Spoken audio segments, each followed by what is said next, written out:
It's really weird at both ends situation. No, there is.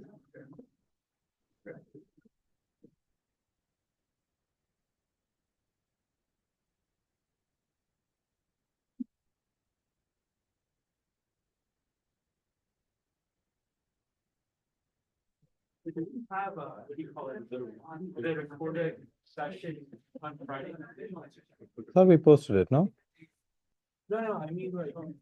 Oh, on this Friday, coming Friday. I'll do like a live Zoom lecture, and I'll record it. So, but if you want to interact with me, then showing up at the Zoom lecture is probably good at the usual time. I'll just be remote. Yeah.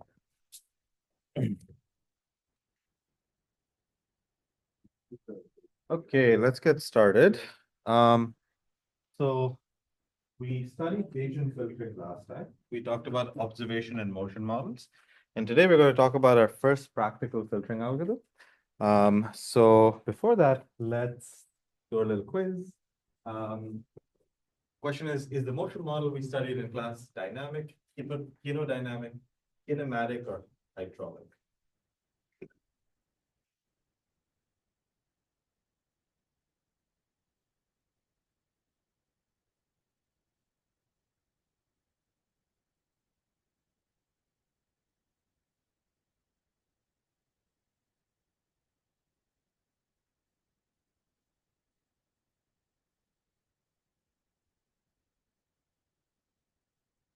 Give it 10 more seconds. Take a picture real quick, trick. You do it before I move on. You can just take a picture and answer it.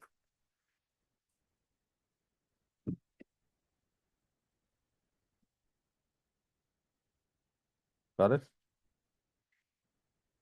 Okay. I'm going to change it in a second. Yeah. Okay, good. Okay, so the answer here is kinematic. We don't consider forces. Some logistics. Homework 1 should have been due yesterday. And if you weren't able to finish, let us know. We'll accommodate. Homework 2 should be released as of this morning. Homework 2 is on the car. And so one team, I think, had some faulty hardware, but we should have swapped you out. But yeah, have fun with it. Drive the car around. It's to figure out where you are in the world, localization. We'll use a bunch of the stuff we talk about today to do it. Right? And the motion models we discussed last. Any other logistical concerns, questions? Anyone's teammates all dropped out? No? Okay, good. Sweet. So a recap of what we studied. We talked about the motion model, right? So we talked about a motion model. We derived this from the perspective of physics, right? So we had this thing called the kinematic bicycle model. If you remember how that worked, you kind of had a car that, sorry. We had a car that, looked something like this. We said this was L, and we like identified a center of rotation, right? And then we said that the heading was theta, the steering angle was delta, right? And we kind of used that to identify what is the change in theta, what is the change in x, what is the change in y. Okay? One slight error that I made last time, which I made an EdStem post about, is we are not actually doing Euler integration. Euler integration is assuming that the gradient is constant over time. You're actually integrating it because the model is simple, right? So we're using a simple integration, but for more complex models, you would do numerical integration. But this is our motion model. We do this, and we just add some noise to it, right? So we add some Gaussian noise to it. So this is just a little bit of geometry, a little bit of integration. That's it. Yeah. And the second thing we studied was our measurement model. So we want to see what is the likelihood of measurement given a state and a map. We said it's the product of individual beam measurements. So we decided we're going to find a single beam model and multiply it across multiple beams. Right? And the single beam model we considered had 4 sources of randomness. The first one is a little bit of noise. So it's a little bit of Gaussian noise around the true position. The second one is saying what is the likelihood you had an unexpected object in front. So it's to deal with obstacles and random people coming around. The third one is that in some cases, the light rays get absorbed, they don't bounce back, right? So you get a max reading. And then the fourth one is sometimes you just have sensor noise, so you get like uniformly random readings, right? And you kind of combine those four. You need to make sure that these sum up to one, and then you have a proper probability distribution. And so this thing is going to be the measurement model we use in homework 2. Yeah. And so it looks something like this. Right? So you have the Gaussian, you have like a linear distribution that goes down, right? Which talks about unexpected obstacles. You can kind of isolate each part of it. This is like the first one. This part is like the second one. This part is the third one. And then the fact that this whole thing is raised a little bit is the fourth one, right? So you can kind of see it from the distribution. Okay, so that's our measurement model and our motion model. Yeah. And what we're going to, if my greens are all wrong, but what we're going to try and study today is particle filtering and try to like understand how particle filtering is a tractable way to do Bayesian filtering given this motion model and this observation model. Yeah.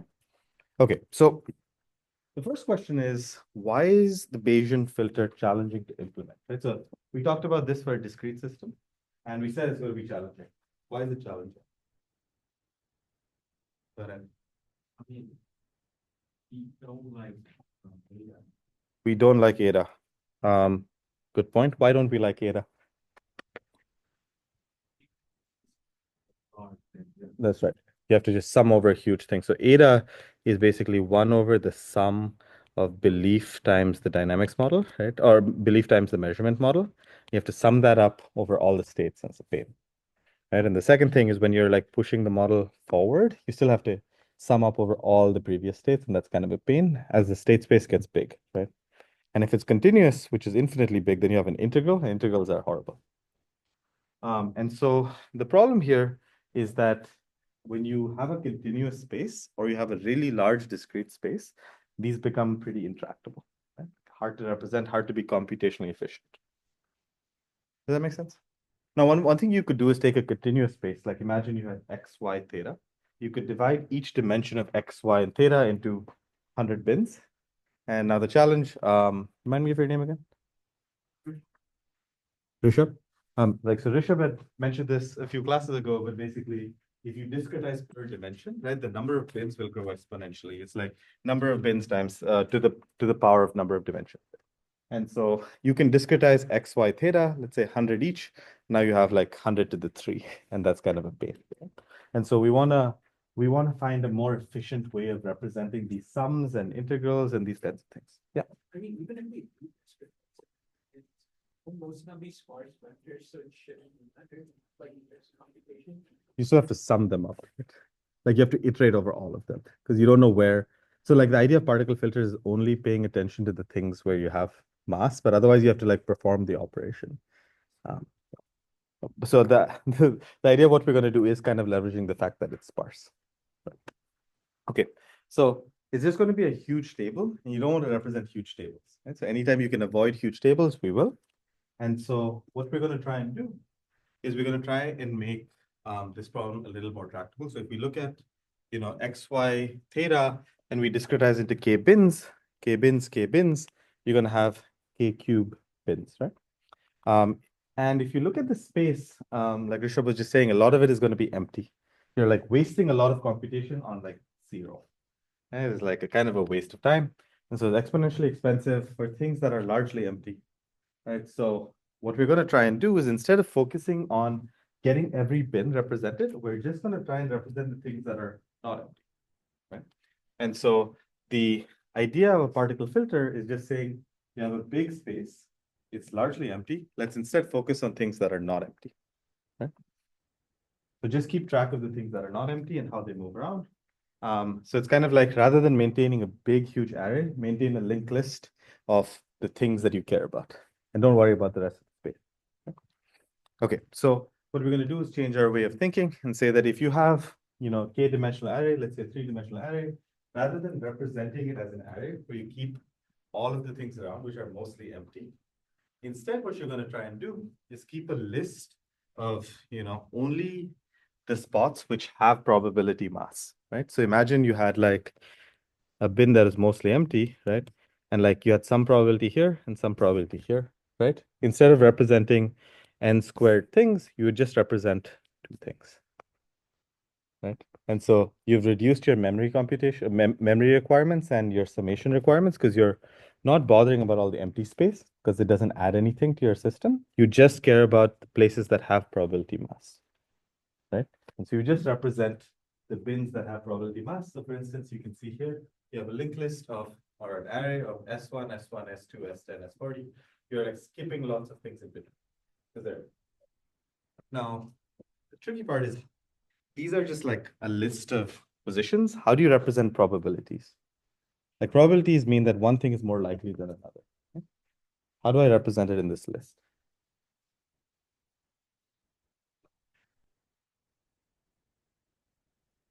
So I have a list. How do I represent it? Duplicates, right? So that's kind of what you see here is like S1 is represented twice, S40 is represented thrice, S5 is represented twice, right?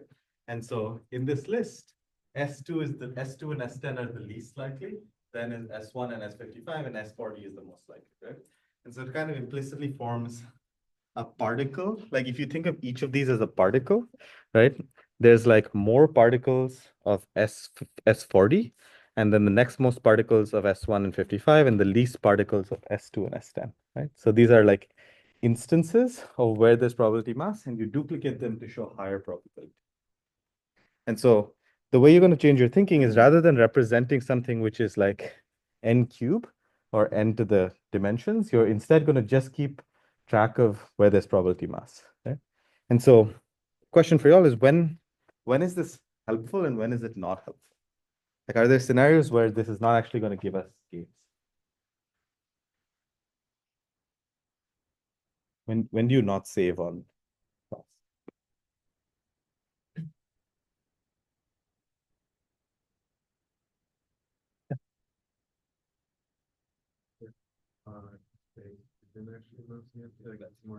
That's right. Yeah. If it's more uniformly distributed, you're back to n cube particles, right? And you might actually miss out on things then. So um, yeah, in that case, it's going to be a problem. When it's sparse and largely empty, then I think it's useful. All right. So the nice part about here, about this thing is you actually don't need to discretize your system, right? Like unlike what a discrete system would be, where you're dividing each dimension into bins. When you have particles, they can be continuous particles, right? You can just say like, you have particles at 0.1, 0.1 and 0.45, 0.55. They don't have to be discrete values. They can be continuous values, right? And so the nice part about particles is that each of these don't have to be discrete, right? And so the way to think about this is you're trying to avoid huge sums. Lots of the space is empty. Just keep track of positions where you have probability likelihood, right? And then this kind of saves you tons of memory, tons of compute. Yes? Does that make sense? So that's the intuition behind a particle filter. But let's try to, I just suggested a thing. Let's see if this actually makes sense, right? And so the question we want to ask is like, we've been trying to figure out beliefs, right? Like the whole point is we're trying to figure out beliefs. Bayesian filtering is about figuring out beliefs. What do you want to do with a belief, right? You got a belief. What do you want to do with the belief? What does a belief give you? Like, why do you need a probability?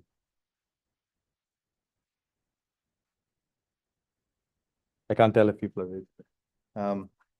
But why use probability distribution? What's the point?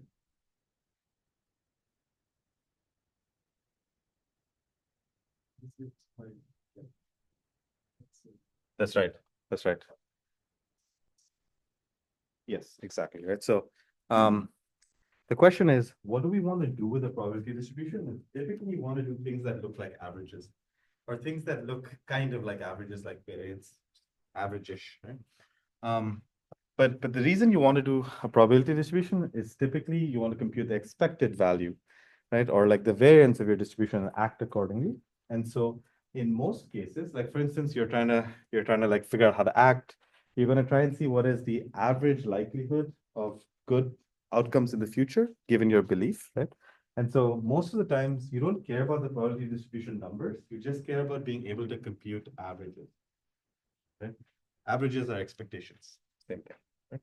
And so the reason this belief makes sense is that usually you really care about computing expected values. So whenever you have a belief, like a belief is a probability distribution, right?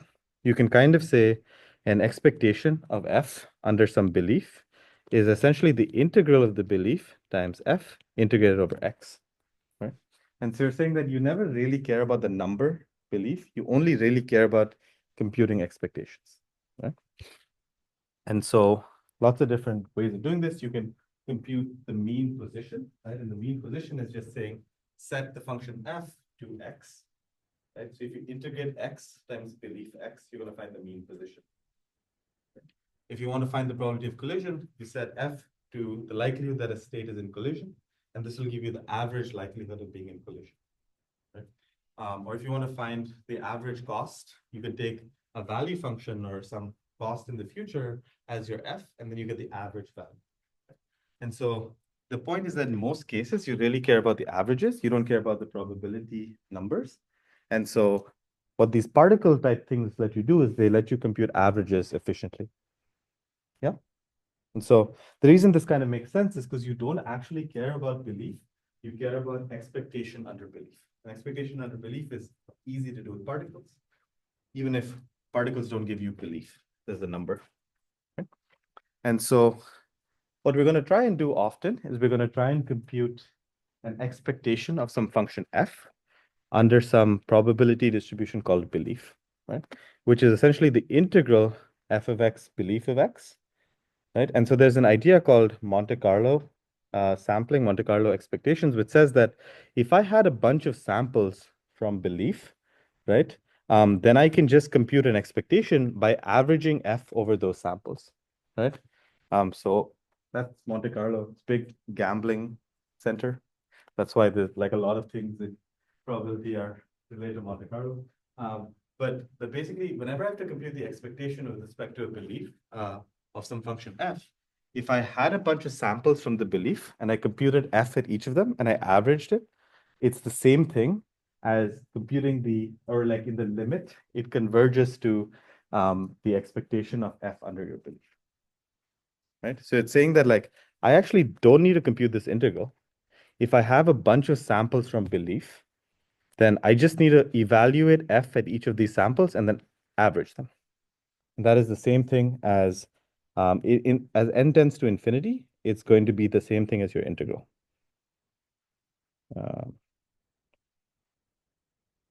Yeah. Any questions? Right. So this is like one of the most important concepts in probability. When you have a distribution, if you can sample from it, you can compute its expectation by averaging f at different samples. Yes. So the nice part here is you don't actually need like nice likelihoods. You just need enough samples. If you have enough samples, you can compute averages. So what that suggests is that if I can represent, I don't need to represent belief as like a table or anything. As long as I can represent it as a set of samples, then I can compute averages, which is really what you care about. Right? And so what this is saying is that, I can just replace all my fancy integral math with just simulation, just brute force the shit out of it. Try a bunch of stuff. Okay, so an example is, let's say you have a quadrant and you have a circle in there and you're trying to like compute the area of the circle. You can of course use geometry to get there. Another thing you can kind of think about is that imagine you're trying to compute the area of the circle. The area of the circle is going to be the expectation of an indicator variable, which is 1 if it's in the circle and 0 if it's outside. Right? So you can always show that the probability of an event happening is equal to the expectation of an indicator of it, right? Over some probability distribution. And so one way to do it is with geometry. The other way to do it is just sample a bunch of points and see how many of them land inside the circle and how many of them don't, right? So you can basically sample a ton of points uniformly and then check how many of them land inside there, how many of them don't. Right? And if you do that exercise, it looks something like this. you'll actually get that as n tends to infinity, like the value you get from this procedure will exactly converge to 5, right? And so it's basically saying that in the limit, Monte Carlo simulation, things like just averaging over lots of samples converges to the true expectation. Does that make sense intuitively, right? So people use this a lot in chemistry, in like science simulations. It's hard to like integrate them, right? And so they just like have like that's why they have these huge national labs which run really, really fast simulation. And so they run tons and tons and tons of simulation to average phenomena, right? And so that's where it's used often. Questions? Does Monte Carlo simulation make sense? You have a distribution, you sample a bunch of times from it, evaluate in each sample, average. That's it. Yes? Okay, sweet. So if we care about a Bayesian filtering, right? So Bayesian filtering can kind of be written like this. And this is a little bit of a condensed version of the previous way of writing it, but you can kind of think of it as like the first step is take your previous belief, multiply it times your motion model, integrate it. So this is the step to go from belief to belief bar, right? And to go from belief bar to belief at the next time step, you multiply by P and you average, right? So this is just another shorthand for writing the Bayesian filtering update. It's the same thing as Bayesian filtering. Does that make sense? Just sums are integrals, and I just mushed the things together, like the two steps together. Okay, so we care about Bayesian filtering. So what we're going to do here is we're going to represent belief, not by some table like we have before. Instead, we're going to represent belief by a set of particles, right? So every belief is going to be some set of particles, right? And particles are represented by like different states. Like there's just going to be a list of states, right? I'm going to represent belief by a list of states. I'm going to represent belief at the next time by a list of states. And I'm going to try and figure out how to transition this list of states to this list of states, right? And so the whole problem of particle filtering is saying that I'm going to represent the belief in this particular way. And how do I instantiate this integral? How do I instantiate this eta normalization thing? And how do I like make that tractable? Right? So particle filtering is just about like the nice part about particle filtering, it's super easy, super applicable to lots of settings. You don't need to have any fancy probability class. You just represent a set of particles. And then you just like, we're going to try and work out how to exactly instantiate this update with particles. Make sense? Okay. So good question before we keep going. Why would this be hard? Like, why is it hard to like, why is it, in what cases would the particles not work well?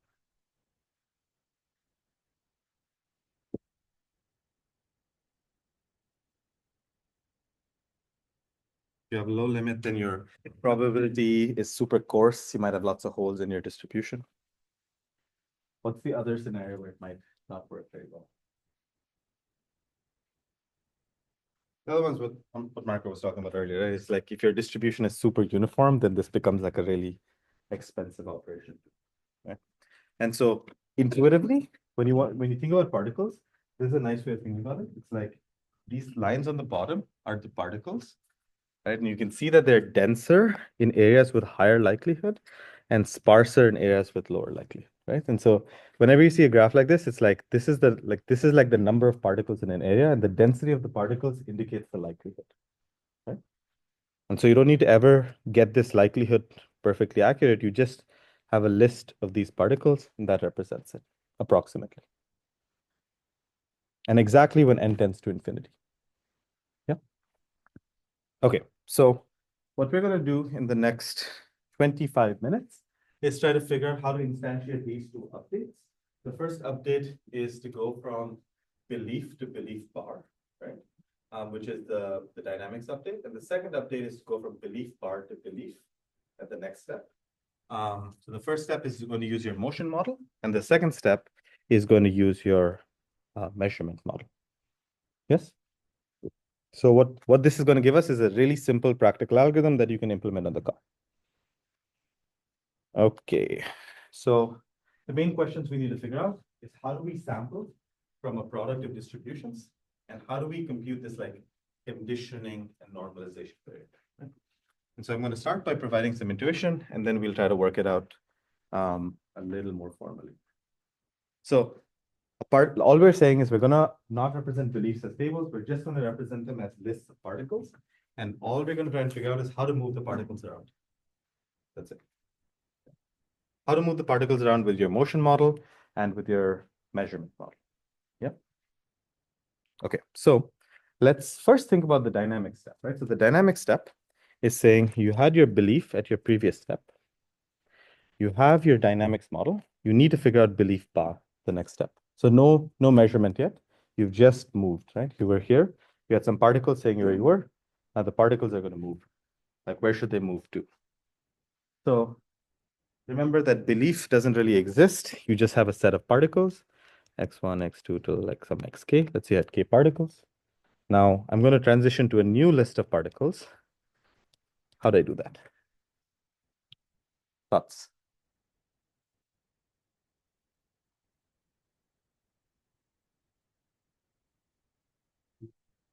Like, given the aggregate separately, but if we're not just do the motion. That's right. That's all that you do, right? So it's perfect. So all you're going to do is you're just going to treat each particle as some point estimate. And then you're just going to like, let's say you had like k particles, right? x1 to xk. You're going to take x1, then you're going to push it forward through your motion model, right? Which means that you're going to feed in x1 over here. You're going to feed in the action that you took over here. You're going to sample from your motion model, and that is going to be your new particle, right? So all you're going to say is that you're going to do this independently for every particle. For every particle, you're going to feed it into your motion model. You're going to feed in the appropriate action that you took. You're going to sample from this model, and that's going to give you your next particle, right? So it's as simple as like pushing something forward through the distribution, right? And so essentially, what it's saying is that you take every x in your previous belief, run it forward through your motion model, and that gives you the next particle, right? So imagine we were like this. We had a bunch of particles around me, and then I moved to the left. For each particle, you're going to run it through your motion model, sample something, that's going to give you your next particle, right? So you don't need to compute any integrals. You don't need to compute any like normalization factors. All you're going to do is take every single particle, and let's see if I have visualization here. Yeah, you're going to take every single particle, and you're just going to run it forward through your motion model. So your motion model is a probability distribution that you can sample from, which takes in xt minus 1, ut minus 1, and samples the next xt, right? So the only requirement here is that you just need to be able to sample from this model. As long as you can generate a sample, you're good, right? And so a way to visualize the particle filter here is that in the dynamic step, this was your previous belief, okay? This is where you thought you were. And then you moved, let's say, in this case, it seems like you moved to the left, right? For each one of these, you're going to run it through the motion model independently. It's going to give you a new particle. And this list of particles is your belief bar. Yeah.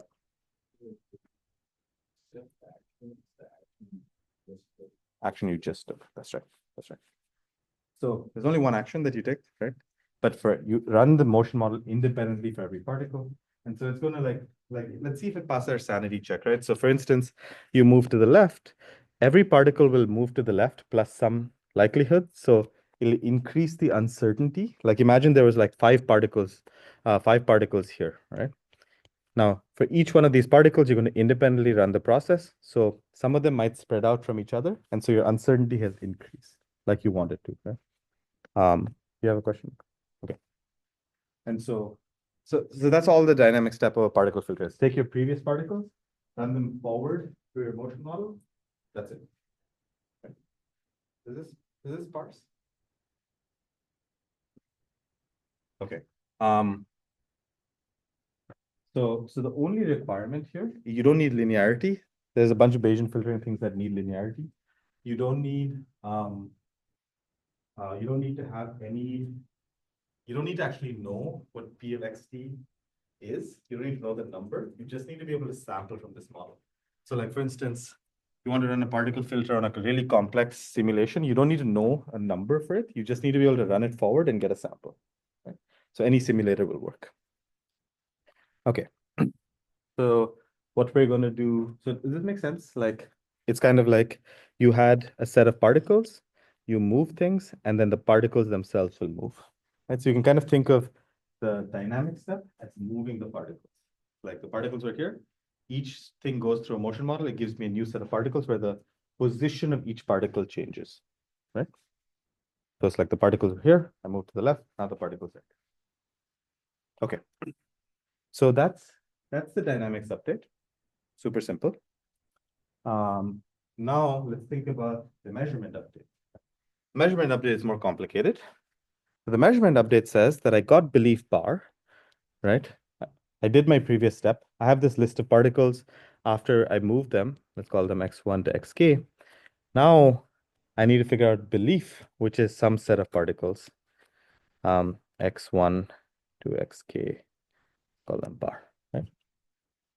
Now this is a little tricky because you can't just like feed them forward to the measurement model. The measurement model doesn't tell me how to move the particles. So how would I think about this process? Like I want to weight things by the particles, right? But I like measurement model doesn't tell me how to change the particles. Does that make sense? So like the measurement model is just telling me that for each of these particles, this is how likely that measurement was, but it doesn't tell me where to move the particles. So how do I go from belief bar to belief? Huh? I guess like maybe the particle was more likely, then what is the particle is less likely. Yeah, yeah. So we're gonna get to a method like that in a few minutes. But the simplest thing you can do is kind of think about like how likely a particle is and kind of represent not just a list of particles, but a list of particles and weights. Right. So what we'll have is like a list of particles, x1 to xk, and for each particle we'll have a weight. Right? And so this weight will be higher for particles that are more likely and lower for particles that are less likely. So in the previous step, the weights were all 1, right? And now we're just going to like try and assign weights to them, which like correspond to the measurement model, right? And so all we're really going to try and do in this step is not move the particles. We're just going to re-weight the particle. Yeah.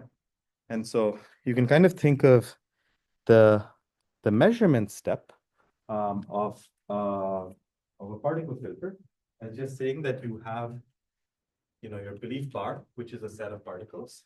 And you're going to try and not move the particles. You're just going to try and reweight the particles. So if you expand out what eta is, right? So if you look at this update over here, remember that eta is just a normalizing constant, right? So that means that eta is equal to 1 over integral p of zt given xt times belief bar of xt dxt, right? That's what eta is, right? So let's expand that out.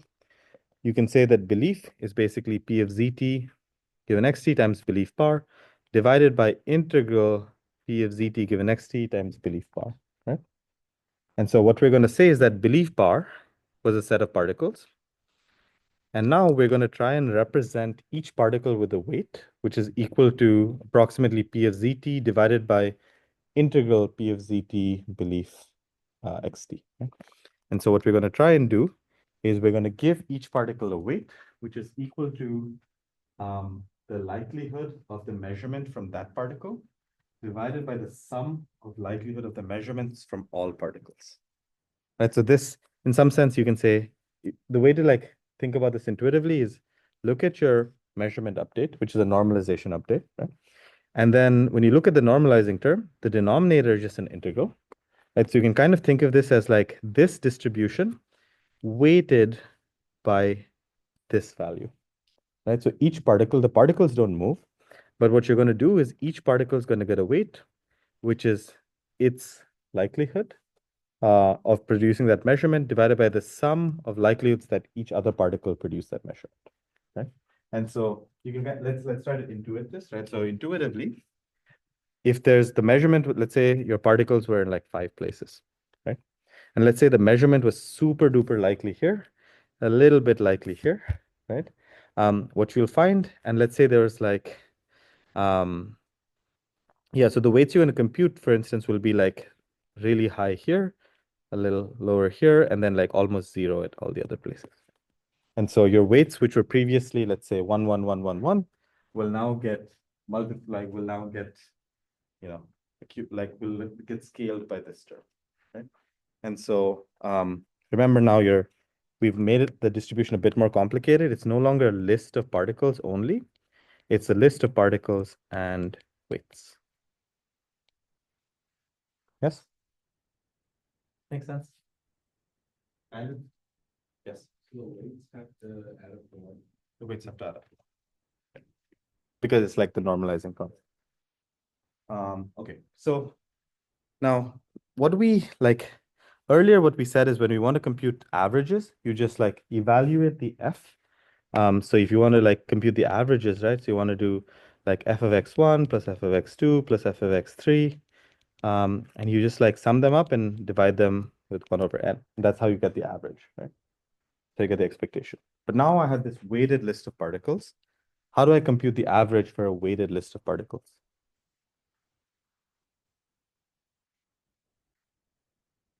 So remember when the weights on the particles were 1 everywhere, right?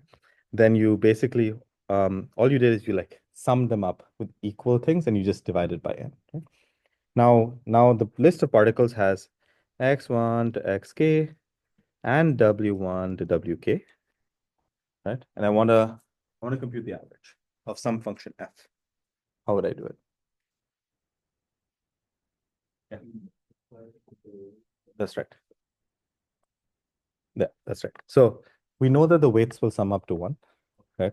And so what you can do is you can like basically say to compute the expectation, you're gonna take W1 f of x1 plus W2 f of x2 plus W3 f of x3, sum them up. That's your average, right? This passes sanity check because imagine the W's were all equal to 1 over n.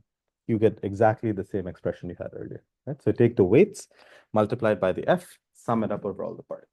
Right? So it's not as simple as just summing up the particle evaluations. Now you take each evaluation weighted by something, and then you sum up a weighted thing, right? So what that means is that, like the way you can kind of think about it is, let's say there was k different particles, and like some of them got a bigger weight, right? Let's say some of them got a bigger weight. Let's say the size of these circles denote the weight of the particles. Like you really care about this one more than others, right? And so it kind of like represents more of your expectation. So let's kind of like put all the pieces together, right? And we'll justify this in a second. But the pieces are saying that we started with a set of particles, we moved them forward with a motion model. Didn't have to do anything, put them into the motion model, sent it forward, right? The particles moved. The next step is we wanted to get the measurement model in there. We're not going to move the particles. The particles are going to stay in exactly the same place, but their weights are going to change, right? So the particle filter will work by moving particles, reweighting them.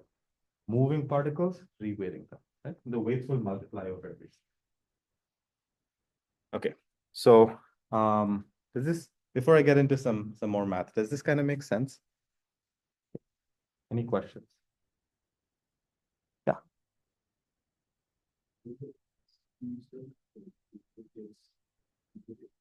Yeah.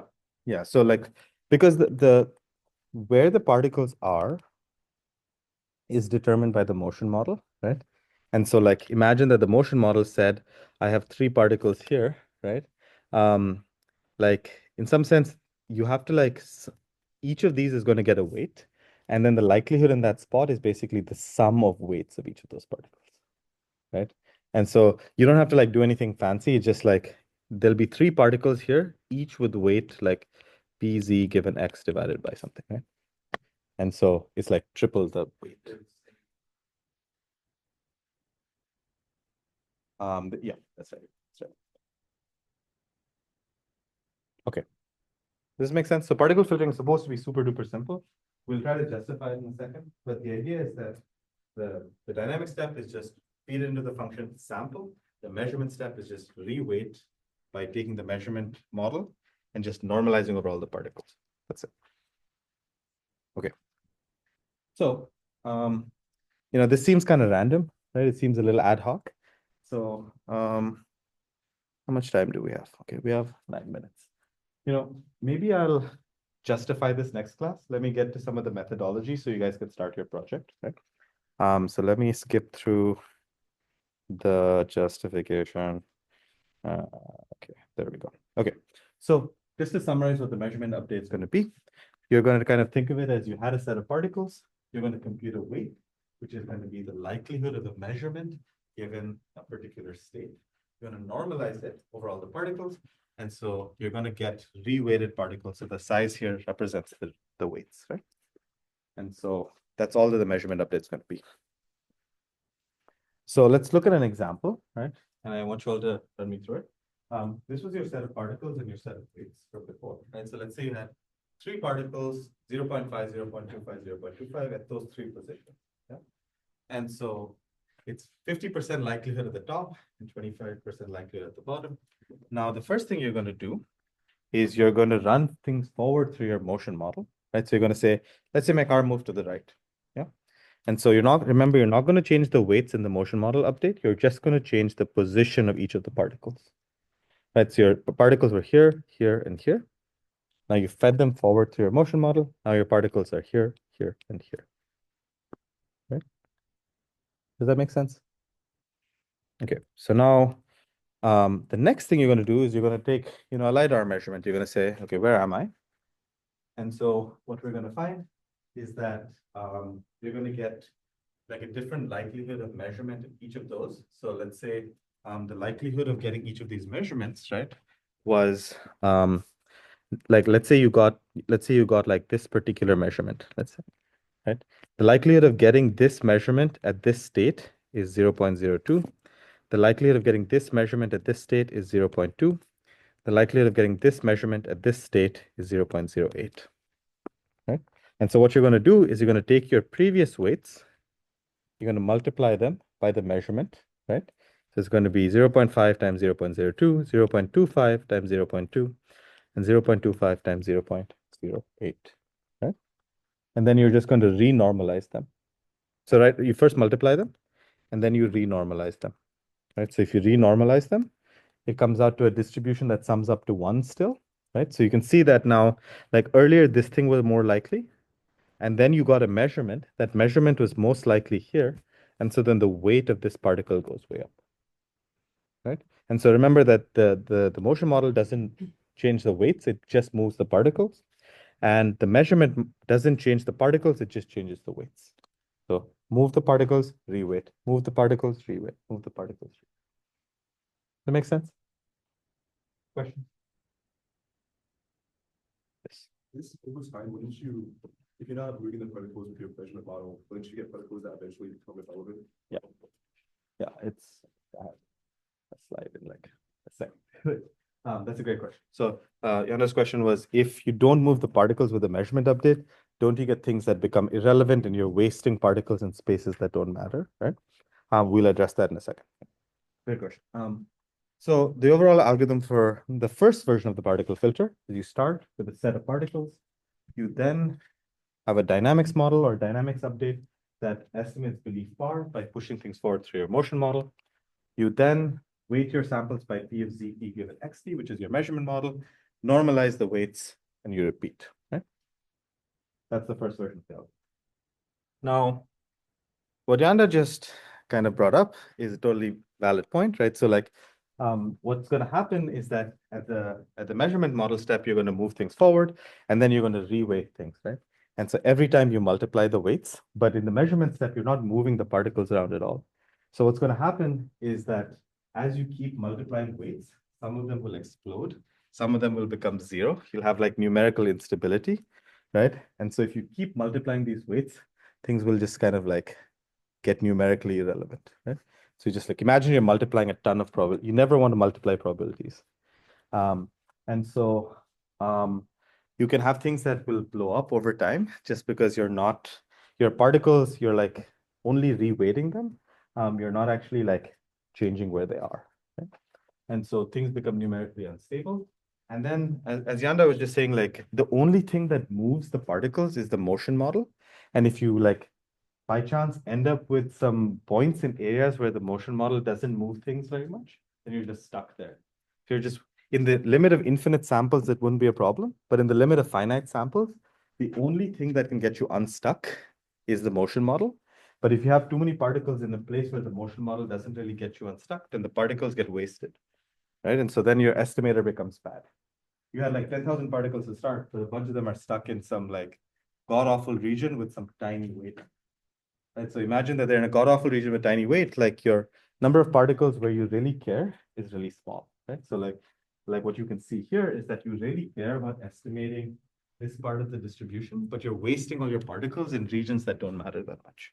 And they have really small weight, right? But they're like, you're not able to estimate the parts that matter, right? So the issue that we're trying to deal with is that this step moves particles, but this step does not move particles, right? It does not change where the particles are. It just compounds their weights. Those weights become numerically unstable. You waste lots of capacity where you shouldn't be, right? Does that make sense? Okay.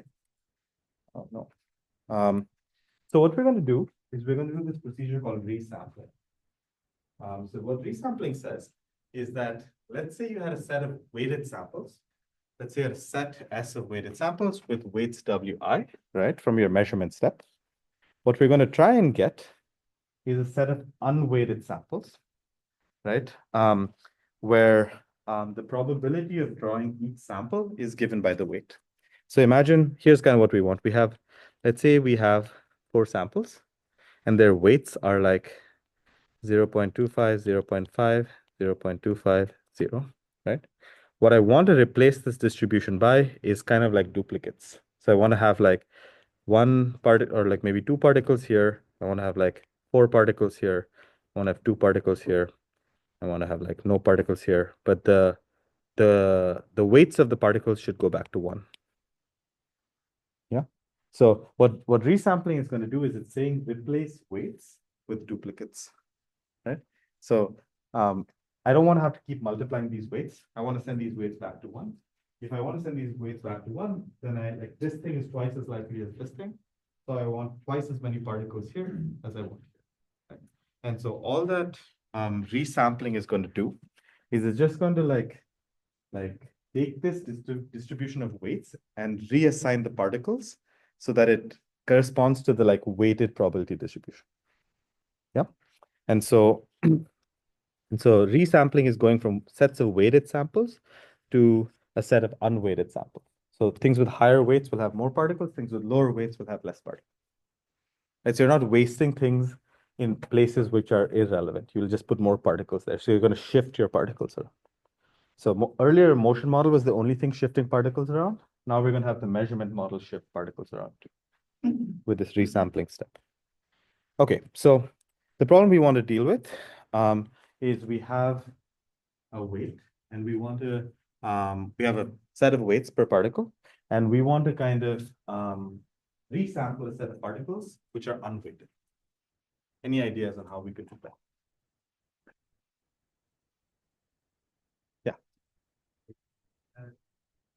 Like a fixed with no particles on one, then we could multiply the weight of a given particle by the size of like the total number of particles. Yeah. That particle to have that many. Right. We're going to do something very similar to that. So what we're going to do is we're going to kind of think of it as like a roulette wheel, which is going to come out to something very similar. Yeah? So think of it as a roulette wheel where the width, like the length of each arc is proportional to the probability. Okay? And so it's saying that like you like things that have high weight are going to be like longer arcs, right? And things that have low weight are going to be shorter arcs. So you like this thing has a really high weight, this thing has a really high weight, this thing has a low weight, right? So you have a thing where like the length of the arc is corresponding to the probability, and all you're going to do and each of these correspond to a particle, right? And so to resample your particles, what you're going to do is you're going to spin your roulette wheel, and you're going to try and like set up a particle according to where the roulette wheel lands. You're going to spin it with equal likelihood, right?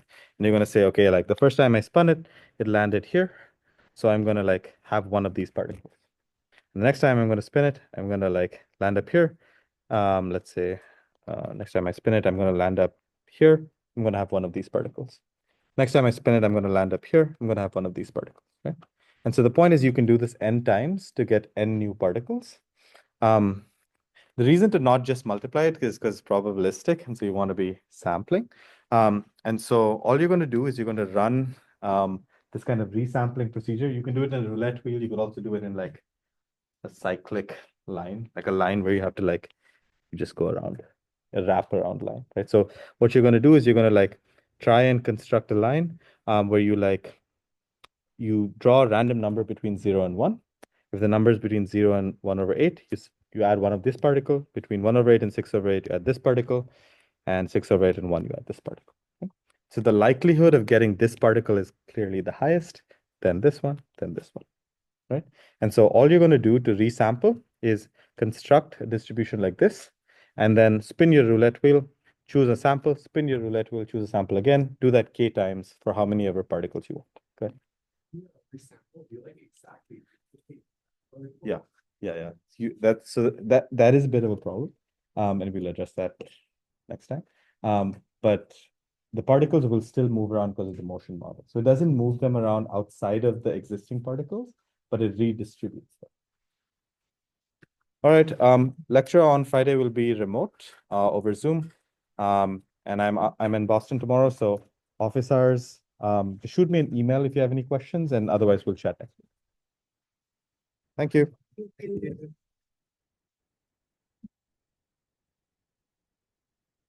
Right, I'll keep that.